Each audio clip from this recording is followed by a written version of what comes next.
লক্ষ্মী বাবু চলে আসছে আমার বাড়ি। থামো থামো একটু থামো। গেট পাস দেয়া যাও আমারে, মিষ্টির টাকা দেয়া যাও। সকাল থেকে আপনারা আমার খোঁজ না নিয়ে আচ্ছা ছাড়া দাও, পরে দিবেনি, অনেক পরে লা কি দেয়, বাকির কাম ফাঁকি, তাই না? খাবার দিলে কি হবে? 10 টাকা দিতে আসি লিবেন না, 10 আমার টাকা। কপালটাই খারাপ, কপালে নাই। চলো ইস্যু করে দিছে, ইস্যু ইস্যু করে দিছে? ও কাবার এই দেখো কয় টাকা দিল দেখি। রে আল্লাহ ছি। সি সি সি, আমার হলে আমি মনে হয় 500 টাকা নিচে দিনই না নি। দেখো দিনি, তাহলে এতগুলা মানুষ 100 টাকা কি হবে? 100 টাকা কি হবে এতগুলা মানুষ?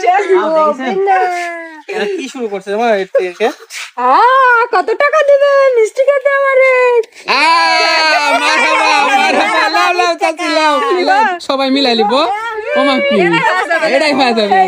কত টাকা দিছে? 500 টাকা। 500 টাকা। সবাই বলো মারহাবা।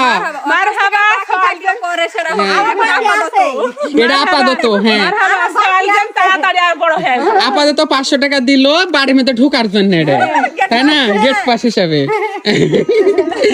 আচ্ছা, তো অবশেষে যে আমার বোন হসপিটাল থেকে চলে আসলো আমাদের বাড়িতে।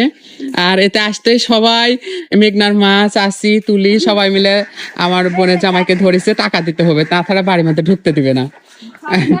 হ্যাঁ আস্তে আস্তে নিয়ে আসো, আস্তে আস্তে বসে হাত মুখ ধুয়ে ফ্রেশ হয়ে জামা কাপড় চেঞ্জ করেছিস না করা লাগবে? হ্যাঁ তাহলে এখানে বস। ঘর তোর হইছে পরিষ্কার পরিচ্ছন্ন করে কেমন খাবি বাবা খাবি। খিদে লাগিছে? খিদে লাগিছে বাবু? চলো বাড়ির ভিতর চলো। ঠিক হাত মুখ ধোবে বলে ও ভাইয়া, ভাই আর কেন 500 টাকা পালেন আপনি? ভাইয়া কেন 500 টাকা পেল রে? এই আমরা আদর যত্ন করে ইয়া করে আমরা পানো না, তুমি পায়া গেলেন 500 টাকা। বাবা ভাগ্যে আছে, আমি তো পুরো ইয়াই করি না। ভাবি রান্না হয় তো হলো গরুর মাংস? হয়নি? মেঘনা তো খিদে লাগেছে? গরুর মাংসের কথা শুনে মেঘনাক বেশি খিদা লাগে। তাই ঘরটা পরিষ্কার করতে লাগে, রান্নাই হয়নি আজকে আমার, তাড়াহুড়া করে এখন রান্না সরাচ্ছি। এদিকে আমার বোন চলে আসছে বাবু নিয়ে, তাই না?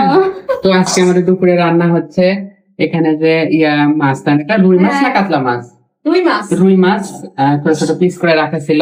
রুই মাছ দিয়ে আলু দিয়ে টমেটো দিয়ে হবে না, ঝোল হবে। বেশি রাঁধতে পারিনি, পাড়াপাড়ি তো এই জন্য এটা রান্না করে এখন সবাই খাবো, তারপরে আবার রান্না করি আমার জীবনে। আলহামদুলিল্লাহ। ইরে, দাঁত। তো যাই হোক